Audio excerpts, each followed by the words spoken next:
എഫെസ്യ ലേഖനം 6-ാം അധ്യായം 16-ാമത്തെ വാക്യം. ദുഷ്ടന്റെ തീയമ്പുകളെ ഒക്കെയും കെടുക്കുവാൻ തക്കതായ വിശ്വാസമെന്ന പരിച എടുത്തും കൊണ്ട് നിൽപ്പി. ഒരു ദൈവവൈതലിന്റെ സ്പിരിച്വൽ ലൈഫ് എങ്ങനെയാണെന്ന് കാണിക്കുന്നതാണ് എഫെസ്യ ലേഖനം 6-ാം അധ്യായത്തിന്റെ 10 മുതൽ 16 വരെയുള്ള വാക്യങ്ങൾ. അവിടെ ധന്യനായ പൗലോസ്ലീഹ കുറെ കാര്യങ്ങൾ പഠിപ്പിച്ച് താഴോട്ട് വരുമ്പം സ്തോത്രം, വിശ്വാസത്തെ ഒരു പരിചയമായിട്ടാണ് പൗലോസ്ലീഹ വെളിപ്പെടുത്തുന്നത്. യുദ്ധക്കളത്തിൽ യുദ്ധത്തിന് പോകുന്ന ഒരാൾ, അദ്ദേഹത്തിന്റെ വലത് കൈയിൽ ഒരു വാളുണ്ട്, ഇടത് കൈയിൽ ഒരു പരിചയമുണ്ട്. വലത് കൈയിലെ വാളുകൊണ്ട് ശത്രുവിനെ നിഗ്രഹിക്കുകയും ഇടത് കൈയുടെ പരിച കൊണ്ട് തനിക്കെതിരെ വരുന്ന ആയുധങ്ങളെ തടയുകയും ചെയ്യും.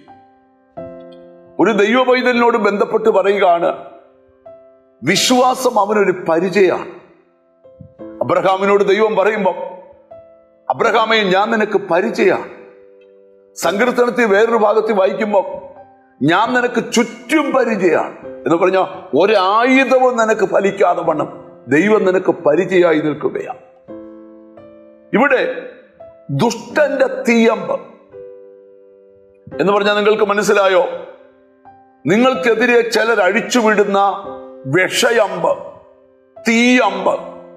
തീ തുപ്പിക്കൊണ്ട് നിന്റെ അടുക്കലേക്ക് വരും. പക്ഷെ നിന്റെ മേൽ വെളിപ്പെടുന്ന വിശ്വാസത്തിന്റെ മുമ്പിൽ ആ തീ തന്നെ കെട്ടുപോകും. അർത്ഥാൽ എന്താന്ന് ചോദിച്ചാൽ, യെശയ്യാവ് പ്രവചിച്ച വാക്യം എടുത്തു പറയണം, നിനക്ക് വിരോധമായി വരുന്ന യാതൊരു ആയുധവും ഫലിക്കുകയില്ല. ഇന്ന് ഈ മെസ്സേജ് കേട്ടുകൊണ്ടിരിക്കുമ്പോൾ നിന്റെ ലൈഫിനെ തച്ചുടയ്ക്കുവാൻ, നിന്റെ കുടുംബബന്ധത്തെ ശിഥിലമാക്കുവാൻ, സന്തതിയുടെ ഫ്യൂച്ചറിനെ നിർമൂലമാക്കുവാൻ ദുഷ്ടശക്തികൾ അഴിച്ചുവിടുന്ന തീയമ്പുകൾ തീ തുപ്പിക്കൊണ്ട് നിനക്കെതിരെ പാഞ്ഞു വന്നാലും നീ പിടിച്ചിരിക്കുന്ന വിശ്വാസം എന്ന പരിചയുടെ മുമ്പിൽ ആ തീയമ്പുകൾ കെട്ടുപോകും.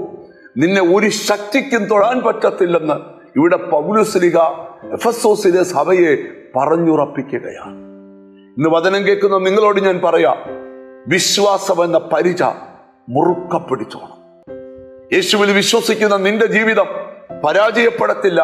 നിനക്കെതിരെ വരുന്ന എല്ലാ അസ്ത്രങ്ങളെയും എന്റെ ദൈവം കെടുത്തിക്കളയും. കണ്ണുകളെ അടച്ച് പ്രാർത്ഥിക്കാം. ഞങ്ങളുടെ കർത്താവേ, സ്വർഗസ്ഥ പിതാവേ, വിശ്വാസം എന്ന പരിച പിടിച്ച് മുന്നോട്ട് പോകുവാൻ ഞങ്ങൾക്ക് ഓരോ ദിവസവും ബലം തരണം. എന്നോട് ചേർന്ന് പ്രാർത്ഥിക്കുന്ന മക്കളെ നിന്റെ നാമം ചൊല്ലി പിതാവിൻ്റെയും പുത്രന്റെയും പരിശുദ്ധാത്മാവിന്റെ നാമത്തിൽ അനുഗ്രഹിച്ച് പ്രാർത്ഥിക്കുന്നു.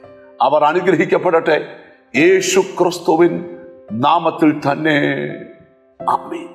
നിശ്ചയമായും വിശ്വാസം എന്ന പരിചയം എടുത്ത് മുന്നോട്ട് പോകാം. God bless you.